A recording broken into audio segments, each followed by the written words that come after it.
Au départ à tous, bienvenue sur la chaîne des panafricanistes par essence, par conviction et par excellence. Celle des citoyens kémites par nécessité et obligation de combat. Nous sommes une chaîne qui n'est guidée que par nos ancêtres et rien que par les ancêtres qui appartiennent à l'égrégore du monde noir. Par conséquent, nous ne croyons en aucun Dieu venu de l'étranger. Toutefois, cette vidéo n'est aucunement destinée à inciter à la haine ou à la violence, car nous menons un combat qui est d'abord et avant tout spirituel, intellectuel et démocratique. Ensuite, il est politique, géopolitique et géostratégique, contre l'impérialisme, le colonialisme, le néocolonialisme et l'endocolonat, qui sont tous qualifiés de crimes contre l'humanité. Nous menons ce combat sur la base du principe fondamental que nous avons hérité de nos ancêtres kémites, qui est celui de la Mahat, c'est-à-dire solidarité, vérité et justice. Vous êtes donc en droit de connaître la vérité et nous avons l'obligation de vous dire la vérité, rien que la vérité, afin que justice soit rendue au continent africain. Et ça, c'est notre modeste contribution dans cette noble lutte en faveur de la souveraineté, la dignité, la solidarité et l'unité africaine.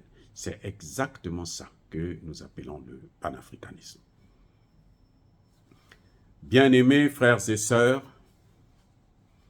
la France aussi veut installer une base militaire au Nigeria. C'est incroyable.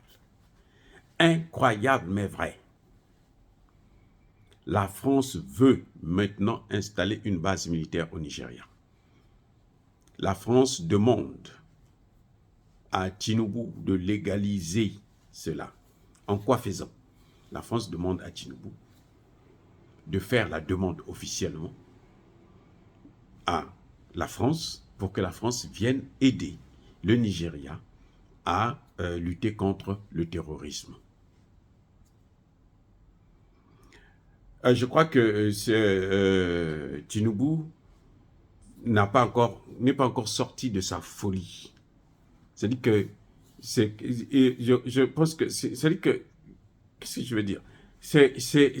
Il doit se shooter là. La drogue qu'il prend là, elle est très forte. Il doit la prendre, mais alors, d'une manière incroyable. Tinubu ne va pas chercher les Anglais qui l'ont colonisé. Il ne va pas prendre des Américains qui l'ont aidé, qui ont fait de lui président. Il va prendre les Français. Les mêmes Français là, qui sont chassés dans le Sahel parce qu'ils ne peuvent pas réussir, qui ont échoué de ramener la paix au Mali, au Burkina Faso et au Niger. Et c'est ceux-là que Tinubu veut aller chercher. Mais quelle honte! C'est-à-dire que les Africains qui nous dirigent là, ils n'ont pas de honte. Je ne sais pas s'ils ont vraiment, dans leur tête, là, il y a un cerveau. Moi, je serais très surpris qu'on me dise qu'ils ont vraiment un cerveau. Mais en tout cas, si c'est un cerveau, il doit être un cerveau de mort, quoi. Il est un cerveau qui ne fonctionne pas, qui ne sert à rien. Ah oui.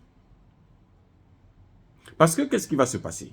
Mais c'est la meilleure occasion pour les Français de recruter encore plus de terroristes. Le Mali a prouvé, le Burkina Faso a prouvé que ce sont eux, le Niger l'a prouvé, que ce sont eux qui alimentent, qui financent le terrorisme. Ce sont les Français là. Maintenant, ils vont aller faire des recrutements au Niger et puis ils vont les envoyer dans le Sahel. Voilà ce qui est en train de se préparer, voilà ce qui est en train de se faire. C'est ça. C'est pas autre chose. Mais ce n'est pas Tinubu qui est demandeur. En fait, c'est la France qui veut, parce qu'ils ont échoué à faire la guerre. Maintenant, ils disent que non, ben, faites-nous venir pour venir aider dans la lutte contre le terrorisme. Ce que Tinubu oublie, c'est que ces gens-là qui viennent avec le terrorisme, les terroristes là ne pourront pas rentrer dans le Niger. Croyez-moi. Là, ce qui est en train de se passer là, ce que le Premier ministre est allé faire en Russie là, les terroristes là ne pourront pas rentrer au Niger. Ils vont rester où? Au Nigeria. C'est-à-dire que c'est là-bas qu'ils vont faire des vas-et-vient. Ils vont essayer de nuire. Mais quand ils vont venir au Niger, là, il y a de fortes chances qu'ils ne puissent jamais repartir. qu'on leur envoie, qu'ils puissent effectuer un voyage vers le repos éternel. C'est ça qui est prévisible. Et c'est ça que Tinubu ne comprend pas. Tu peux avoir... L'intention, c'est bien. Mais pour réaliser son intention, parfois, c'est souvent un problème. Le problème de la France, c'est que ils ont besoin d'un endroit pour former, pour recruter. Et là, ils ont choisi Tinubu. Parce que le Tchad, apparemment, ça ne marche pas. Le Tchad, vous savez, au début, le Premier ministre a fait au moins 2 voyages au Tchad. C'était pour informer les Tchadiens que ce que vous avez fait au Mali, là, vous n'allez pas faire ça avec nous. Parce que nous aussi, on risque de vous créer des problèmes. On peut recevoir vos rebelles. Ça n'a aucun sens quand on se retrouve dans cette situation. Donc le Tchad, le Tchad sait qu'il a échoué au Mali. Ce n'est pas au Niger qu'il va réussir, il va échouer aussi. Et Tinubu, lui, il est condamné. C'est pour ça que vous avez vu les Américains, Blinken, après la Côte d'Ivoire, il va aller aussi au Nigeria. C'est justement pour aller négocier pour que Tinubu puisse laisser les Français venir là-bas faire le sale boulot. Pour les Américains, bien sûr. Parce que les Américains savent qu'ils doivent quitter le Niger. C'est question du temps seulement, ils savent. D'une manière ou d'une autre, il faut qu'ils quittent le Niger. Eh oui, c'est un impératif, c'est obligatoire.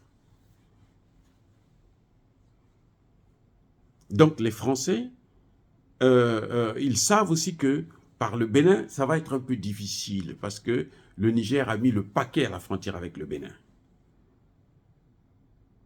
Mais ce que Tinubu doit comprendre, c'est qu'il risque de déstabiliser. Il a 7 États qui ont une frontière avec le Niger. Il risque de déstabiliser ces 7 États. La France ne pourra pas occuper, à moins que Tinubu leur donne, les laisse rentrer avec 10 000 hommes.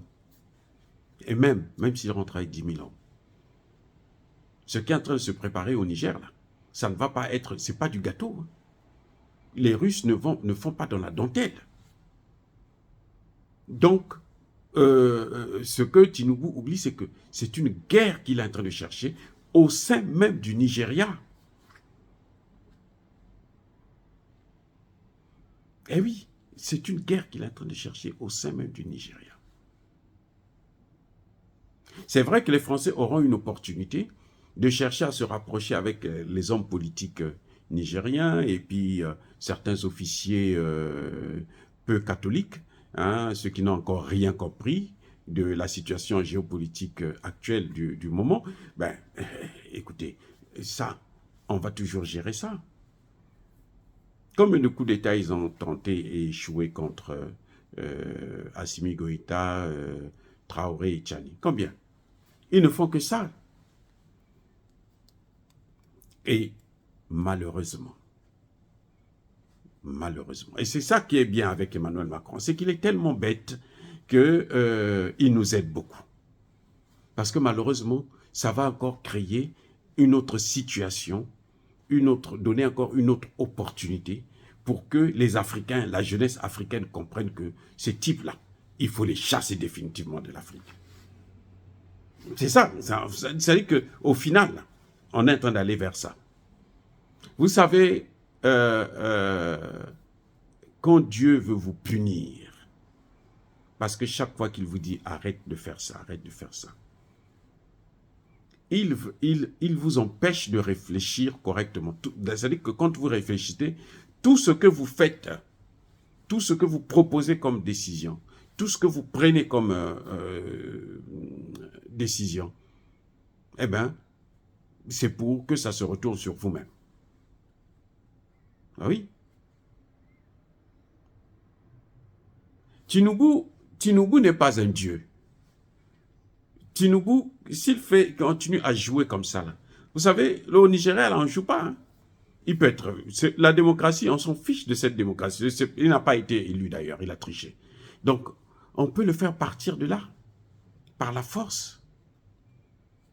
Tinubu n'est pas à l'abri d'un coup d'État. Il faut qu'il le sache. Tinubu n'est pas à l'abri d'un coup d'État. S'il compte sur les Français pour le protéger, s'il compte sur les Américains pour le protéger, eh bien, il se trompe. Parce que les mêmes Américains et Français étaient là, au Niger, quand Tiani a pris le pouvoir. Ils n'ont pas pu faire quelque chose. Je sais que les drones qu'on a arrêtés récemment au Nigeria, ça venait. C'était pour le Sahel. Mais Dieu a fait que ça s'arrête là chez Tinubu. Et Tinubu sait que s'il continue, il va payer sa chair. Dire cela, c'est inciter à la haine ou à la violence. Non, il n'y a pas colère, il y a malheur. Encore une fois de plus, bien aimés frères et sœurs, je persiste et je signe. Soyez bénis, soyez abondamment bénis par le Dieu de Kémit et par nos ancêtres angélisés. Mais que tous ceux qui persécutent le continent africain le pillent et le déstabilisent, qu'ils soient noirs, blancs, chinois, arabes, juifs, indiens ou qui qu'ils soient punis, maudits, foudroyés, neutralisés, écrasés, effacés par le Dieu de Kémit et par nos ancêtres angélisés. Vive l'Afrique éternelle, j'ai dit et j'assume.